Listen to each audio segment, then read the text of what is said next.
Welcome to See What She Can Do Conversations. I'm Tina. And I'm Caroline. And we're on a mission to make this world a more inclusive, kinder place by uniting women around the power of sport. So we would love to welcome you to our show. Thanks for being here with us. Tune in each week as we talk to change makers, community builders, and really everyday awesome people in the world of sport. And there's so much great stuff happening. We're excited just to showcase it. Each week we're together.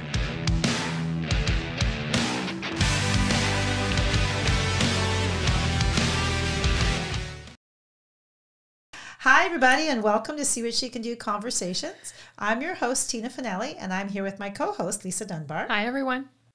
Our guest today is Erin Hamilton. If you didn't catch Erin at our last episode, we invite you to join our podcast and listen to it. She had some great insights around sport in community and how sport providers are getting back to sport and helping us get back to sport. She's got some great tips around things you should ask sport providers and some ways that you can rethink getting back to sport. So please do listen to that episode. Erin's here with us today to talk a little bit about how the Town of Aurora is profiling some female leaders in our community and the importance of representation for women in sport. We know that the statistics show that only 4% of media coverage focuses on women's sports, and we all know how important it is to see it in order to be it. So the town's really doing a great job on putting together initiatives that make an impact on inclusion and diversity for women in sport, and we're excited to hear more about that today. For sure. Welcome, Erin. Good morning. It's great to be here. Erin, I wanted to ask you a quick question. We've talked a lot about the Town of Aurora and your sport plan, which I admire so much. And if you could tell us a little bit about the sport plan, how it came about, and the importance of gender equity and how that is coming into play within your plan. Excellent. So the Town of Aurora went through a process a few years back where it identified a need to develop a sport plan to address sport in the community as a whole. And so obviously engaged many organizations throughout the community in the process. And in the end, the overall goal of the sport plan is to increase participation in sport through a fun, safe, and welcoming environment. So those elements are critical to really look at how do we ensure we provide an environment that welcomes everybody across the community to sport. So through that goal, a number of initiatives were identified to be able to make some changes, implement some reviews, so we could really look at where are the gaps and what are we missing that's deterring people from participating in sport and being physically active in the community.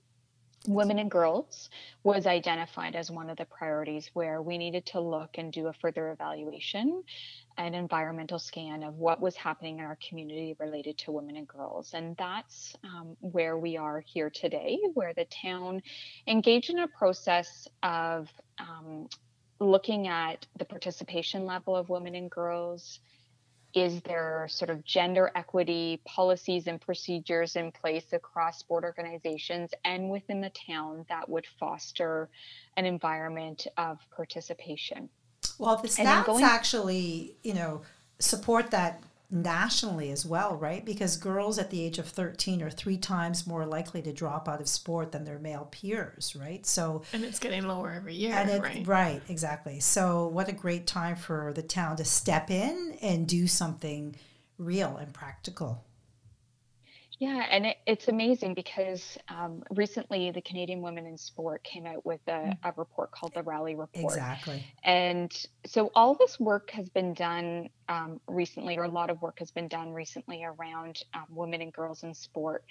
And the level of change that they had hoped for is not happening. So either we're still continuing to see the dropout rate, or in some cases, we're seeing a decrease in some areas of participation. And when we talk about participation, we're talking about athletes, as well as coaches, officials, administrators in sport. So it's all those different roles.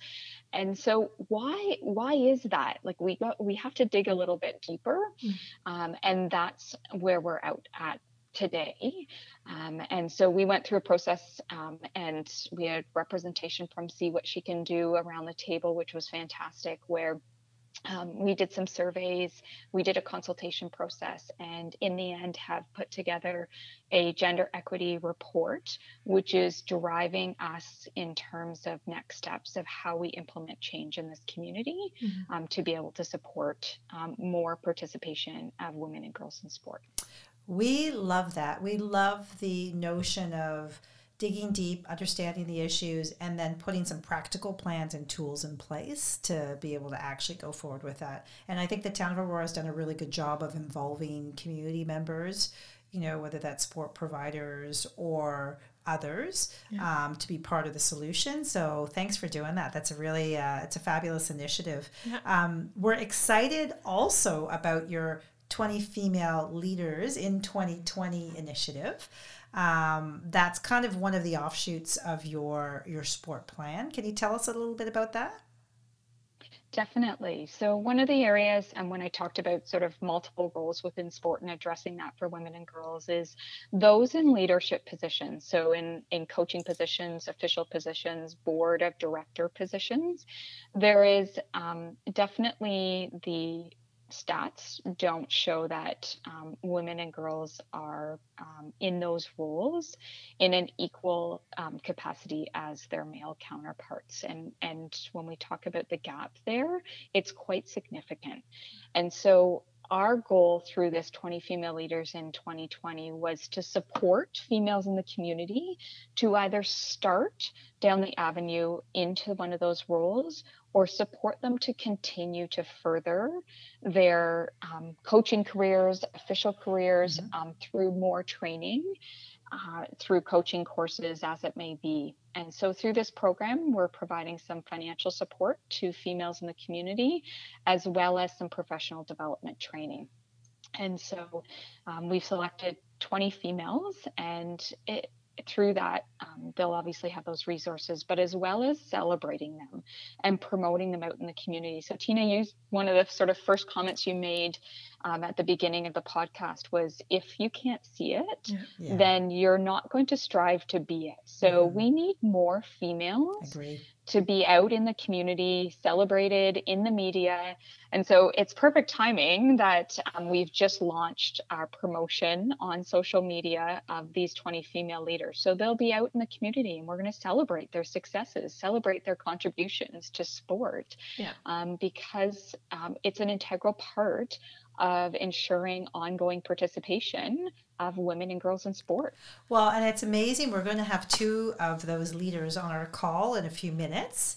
And what's awesome about these women, and many of the women that we talk to, whether they're elite athletes or they're everyday active women, is that they've typically had some role model in their life, someone they've looked up to. It may even just be somebody they've seen on TV. So whether it's a coach or whether it's, somebody that they've aspired to be, they've typically had somebody they could look up to. And the two young women that we're going to have on our call later on are a great example of how, when we can support each other and when we can see role models in our lives, that it helps us aspire to be a leader and bring in the next generation. Yeah, for sure. And on that point, Tina, we just had a meeting last night. So as part of the gender equity report, we've created a sport equity and inclusion committee, which is going to drive that report forward and work with our local sport organizations and community on increasing female participation in sport. And so around sort of having those role models, one of the things we talked about was the need for role models, different role models at different stages of their sport and physical activity career. So we need role models that maybe sort of tried sport for the first time and were able to get 3 other friends to come out. So they may not be in that high competitive stream, but they're a role model because they started and they encourage and they engage other females to become involved. And so that's a great role model for other females. And then we're going to need females in coaching positions that we profile, whether it's assistant coaches, head coaches. So one of the goals we'll be working towards is having females in various capacities and various stages of their sport and physical activity career, to be able to showcase that across the community. That's fantastic. Well, what a perfect segue into our call out. So we've called out to Madeline Amelink and Heather Powers. Madeline and Heather are both two of our female leaders in the top 20 female leaders in 2020 for the Town of Aurora program. Thanks to Erin for sharing all the insights around how that got started and why the Town of Aurora is doing that. We're super excited to have you ladies on our call today. Madeline is a first-year University of Waterloo student. She's also a teacher at Aurora Family Martial Arts. So we're excited to hear about your experience there. And Heather Powers, it happens to be Madeline's mentor. So this is a really great example of how when you see female leaders in different roles within your sport, how it can help you with life skills as well as with the sport itself. So we're really thrilled to have you here as well, Heather. Welcome. Thank you. Okay, so why don't you jump right in, Lisa? Yeah, thank you. And Madeline, an interesting piece for me. I have a daughter as well, and funny, she chose gymnastics as her sport, and I know that for you, participation in karate has given you a great new sense of confidence. Can you tell us a little bit about that journey? Yeah, so I used to be like a really, really shy kid, really nervous, really anxious. So I didn't like speaking much, and trying new sports was really scary for me because meeting new people, new environment. So coming to karate was actually very easy for me because it was just such an encouraging environment, and it was really nice for me to see older instructors who seemed very confident and capable. So I remember when I started, one instructor in particular, her name was Sydney. She was like my biggest role model. I thought she was the coolest person ever. Because she just seemed so confident and so easy and relaxed, and so just capable of what she was doing. And I remember thinking, like, I want to be like Sydney. I want to be just like her. And I think that switch that flipped in my brain was, okay, I got to start working now to become more confident and to become comfortable. And so it was actually really easy just because the instructors were so encouraging, and because Aurora Family Martial Arts has always put a lot of importance in building confidence and encouragement, not just technique and sport. So that was really easy for me, especially because with all the encouragement, I felt like I was good at karate, and feeling like I was good at something made me feel like, oh, I can be proud of this and confident here. And so growing up with that and that encouragement and the confidence and just feeling like I had a place where I could be myself, that helped me grow to be so much more confident now. And I really don't know where I'd be without Aurora Family Martial Arts and that. Aww, and you coach now, right? Yeah. And you're still coaching through COVID, which is amazing. Yes, exactly. Tell us about that. Like how has coaching changed for you through this? Like, what does it look like? Yeah. It's pretty different, or at least it really was in the beginning. We coached online classes. So that was something that we definitely had to learn to do because you can't be around the kids as much, and it's hard to teach, kicks and punches very two-dimensionally. Yeah. And especially when kids have all these distractions in their own house. Oh, look, my cat, my dog is here, which is actually very lovely. Yeah. So there was a learning curve to that, but it was also really interesting to be able to find new ways to teach. We had to use the resources in our home, like we used pillows for bags and siblings to hold them, and chairs to kick over, like all kinds of new resources that. How are parents feeling about that as their kids are? Well, they're like, "What's that noise upstairs?" My kids are kicking down those chairs. That's awesome. I love it. But that's the reimagining of things, right? Questioned it. Sure. But it was really interesting to find new resources and just learn a different way to teach. And so now we're back on the school in the school and online and in the park. And each of them have like a new learning curve to them. Yeah. But I think it's working really well. And it's just nice to have people to talk to and, you know, an outlet to, you know, be active and get rid of your stress and just talk with people. Well, what a great opportunity for people at all comfort levels to join, right? Whether you're doing it virtually, outdoors and indoors. So what a great initiative. That's Mike at Aurora Family Martial Arts, right? That's fantastic. So, you know, some of that creative thinking in having to reimagine how you coach, you kind of use that in your own personal life too, right? I mean, I love the story about, you know, the kind of thing that you and your friends have done to keep yourselves active. Do you want to talk to us a little bit about the group that you kind of formed and what you guys are doing creatively to keep each other inspired and moving? Yeah, for sure. So at the beginning, like right at the very beginning of quarantine, I was missing being able to get active in sport a lot because it's always been a really great way of stress relief for me. Yeah. So I was getting antsy, I was getting irritated and kind of anxious. So I'm like, okay, I got to figure out some way to get more active. So I looked on YouTube, and YouTube actually has a lot of really great fitness instructional videos. And I thought, oh, this is great. Like, I can just do this in my own home. But I was also missing a lot of my friends. I knew a lot of them were feeling the same way. So I reached out to two of my closest friends and I said, hey, like, would you like to hop on a FaceTime call and just try doing this video with me? And they're like, yeah, sure, let's do it. And they all said, yeah, sure, let's do it. You didn't have to twist anybody's arm. No, they were right on board. That's amazing. That's great. So yeah, it started out the three of us and we tried it and it worked really, really well and we enjoyed it. So then they started reaching out to their friends and some other friends in our friend group. And it grew to be about 10 of us. And every day at 3 o'clock, we'd hop on a call and try a new video. And I think the coolest part for me was everyone had a different background and a different sport. So we had a skier, a swimmer, a figure skater, a bunch of dancers. And we'd go around and everyone would have an opportunity to pick a new video. So we'd have dance videos, HIIT workouts, cardio, boxing. And I think the coolest part for me was just being able to try other people's sports and try new things, which I wouldn't have discovered that side of YouTube or that side of, you know, fitness without COVID being a thing. You probably discovered a few new muscles along the way, eh? Exactly. What was your favorite one that you did? I think my favorite was we did a jive dance video. I'm an awful dancer. Yeah, I'm an awful dancer. It was really fun. It was really fun to try the jive. So that was probably I'm sure the dancers in your group were probably getting a good kick out of everybody trying to do it. Oh, they were laughing.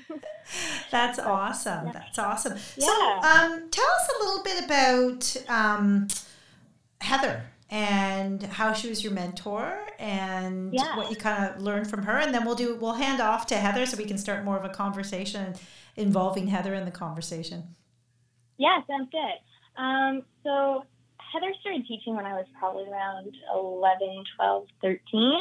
So that age where young girls really look up to their role models and they make, I feel, the biggest impact, or at least for me when I was that age. So she started teaching, and I think what I noticed about Heather that made her different was that she put so much effort and care and work into her teaching. You could tell, like, she really loved it, and she was really, really passionate about encouraging kids and teaching them and making sure, like, just building them up. So that inspired me a lot, and I see how she affected other kids. I saw how she affected me, and I swore as a kid, I'm like, I gotta be the next Heather. That's awesome.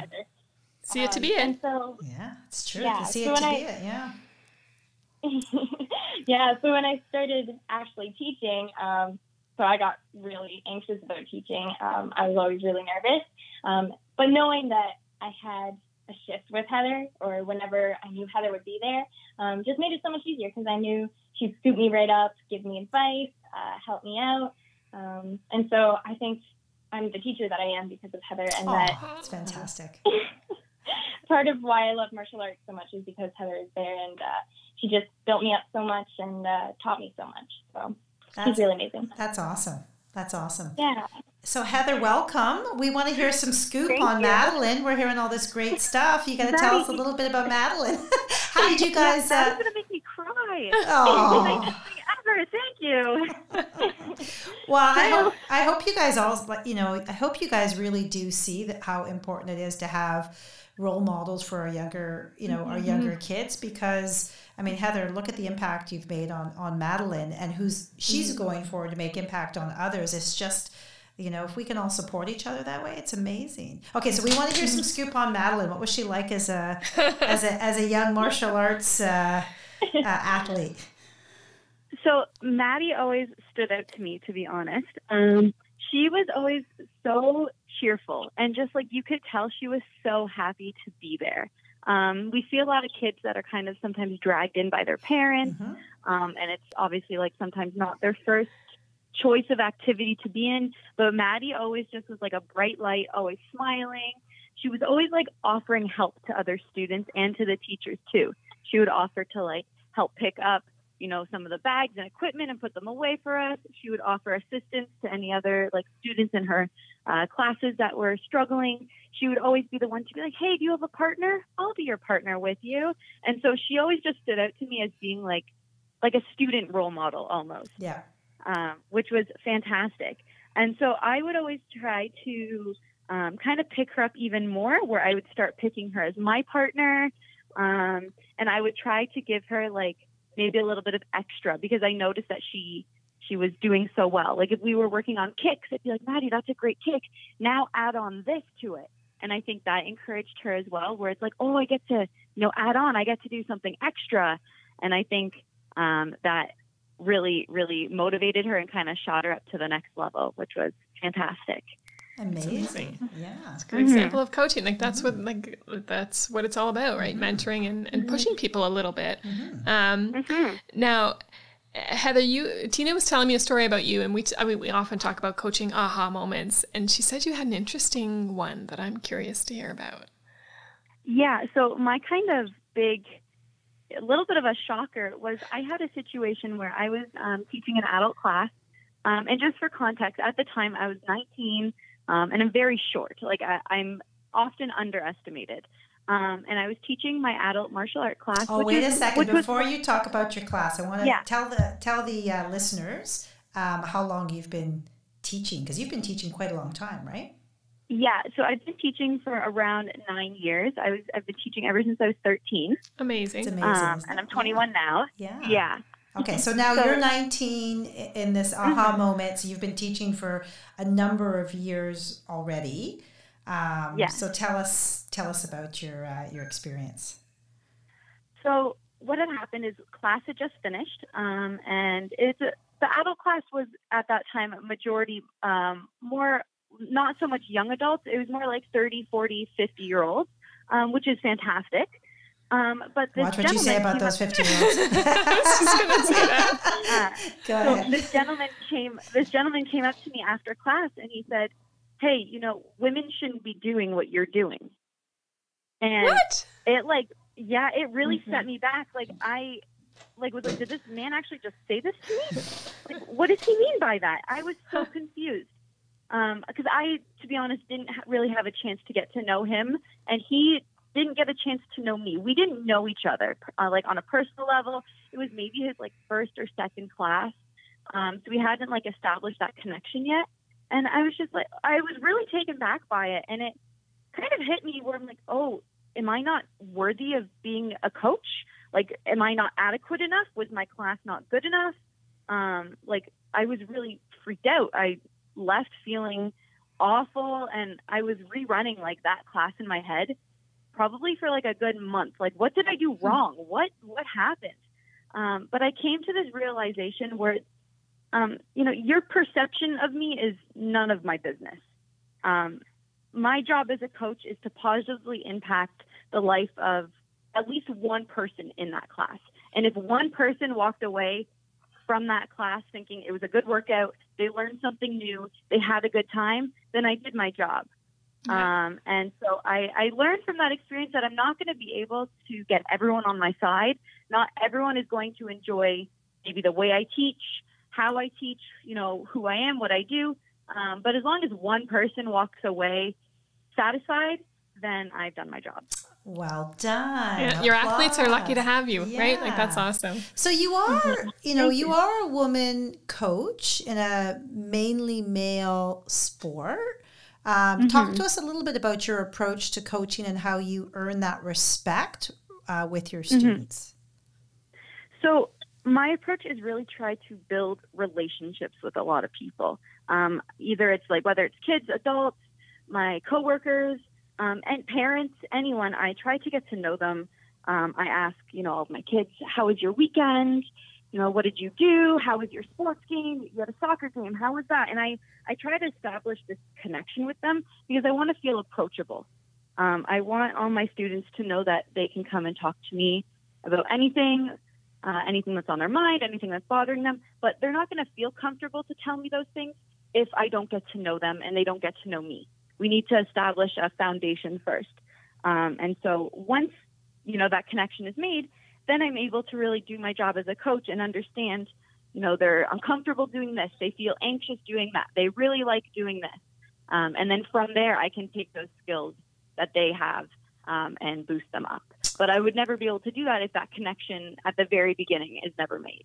I mean, it's amazing because these truly are life skills, right? And at the heart of it all is getting to know people and helping them be the best that they can be and thrive at what they're doing, right? Yeah. So that's so fantastic. Okay, so you told me a story the other day that melted my heart. One of your greatest coaching moments. Can you share it with us? Yeah. So my big win, as I call it, there was this young girl who had some disabilities, and I noticed that she was really struggling. She wasn't keeping up, and our classes are pretty fast-paced at times, and I could notice that she was just not following along. She was getting really nervous, anxious, and she was telling me that she was thinking about quitting, which pulled on my heart a little bit. So I pulled her aside, and we started working one-on-one. We set up private lessons where it was just her and I. We went very slow, and we worked really hard on getting the things done that she was struggling with. And we did that probably for over a year. It was like every Tuesday I knew I had my private lesson with her. And then eventually she got her black belt. That's amazing. Wow. Isn't that amazing?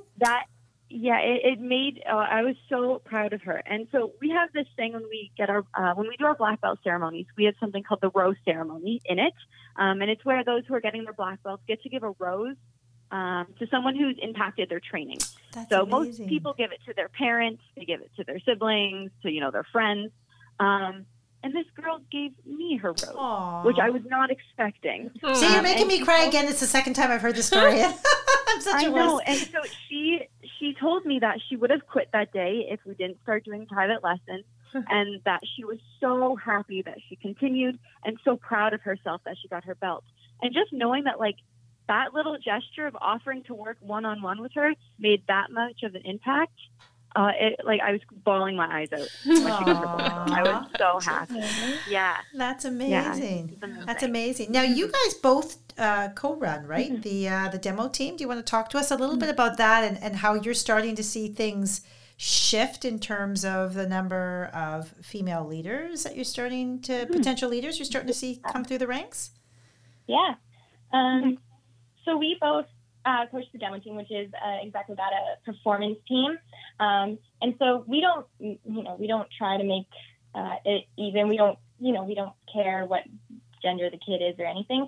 We just want to pick the kids that are going to put the most effort in, are going to thrive in it, are going to work hard. And what we're noticing that, as we go down the list, yes, this kid is great for demo team. Okay, yes, this kid too, is that a lot of them, especially one kind of section, the 11, 12 girls, they're a lot of them are on their demo team. Most of our demo team is just really talented, skilled, hardworking, age 10, 11, 12 girls. And that's really amazing for us to see that, a lot of young females are just putting so much work and effort in and are really coming up to be the next, future leaders of the school and in the world and whatever they're going to do in the future. So even the other day, I was teaching an online class. We have a little room for an online class, and I had just finished. And my boss walks in, and he's like, "You got to come see this." So I come onto the floor, He's like, there's about 9 girls on the floor, all like age 10, 11, 12. And he's like, each of these females on the floor right now will one day make amazing teachers. And I'm like, oh my goodness, you're right. Like, they're all incredible. So it's really cool for H&I to see that, you know, there's a lot of amazing, hardworking females coming up who are just going to be amazing leaders one day. Mm-hmm. That is so great. So you guys have impacted each other, both as, you know, friends and leaders, but now you're impacting the next generation. So that's pretty phenomenal. Those are the things that keep them in sport, right? Those are the things that keep them in sport and that help them with life, right? The I mean, what we love about the Aurora family martial arts program is the philosophy around building confidence and looking at you as a person. So that's kudos to, you know, the organization that's supporting that and to bringing you two along as leaders. Okay, so we're going to ask you a question that we ask all of our guests. Okay. And our question for you, and we may know the answer already given this sport that you're participating in, but we'll ask you anyways. What's your favorite thing to do from an active living perspective, and what are you primarily doing through COVID to keep your bodies moving? If you want to go first. Sure. So my personal favorite is doing martial art classes. They make me feel empowered, and I walk out feeling super strong and proud of myself. But through COVID, obviously, we weren't able to go into the studio and do those classes. So through COVID, what I've been doing quite a bit was I was doing, like Maddie said, we were doing like YouTube videos and doing like at-home online classes. But recently what Maddie and I have been doing is we've been working out in the park together. So we've been getting up and social distancing, working out and doing workouts together. We'll take turns kind of leading the class for one another, which has been really great. So doing like those social distance park workouts has been what has kind of kept me sane. It's so nice to step out of the Zoom mode and see each other again. Are you finding other people coming by and trying to do the things you're beside you? You're doing? Hey, can I join? Yeah, we've seen some people. They kind of just stare at us. Yeah, that's awesome. So, Maddie, is that your kind of answer? Do you have something you want to add to that? Yeah, that's basically it. You know, my favorite's obviously martial arts. I love hitting stuff. That sounds. That's awesome. It just makes you feel so strong. Pillows, chairs, whatever that may be. Exactly. Like, no one cares what you look like. No one cares if you're sweating. No one cares. Like, no one cares. It's just a time where it's like you and the bags, and you control how hard you hit. You control how hard you work, and it's really therapeutic. And again, over quarantine, just that workout group with my friends, doing online videos, trying new things, classes with Heather. They're amazing. And just when you can't be inside, it's also really great to get outside. So lots of bike rides, walks with my family, runs, all just, ways you can be active while still being safe. That's awesome. Well, thank you, ladies, for joining our show. You've inspired us, that's for sure, and I'm sure you will inspire many more. Yeah, thank you for that. Yeah, thank you for that. And we'd love to see you join the See What She Can Do community and continue to inspire many other girls and women in their journeys of active living. So thanks so much, and have a great rest of the day. Thanks for having us. Okay. Amazing. Thank you. Have a good one. Cheers.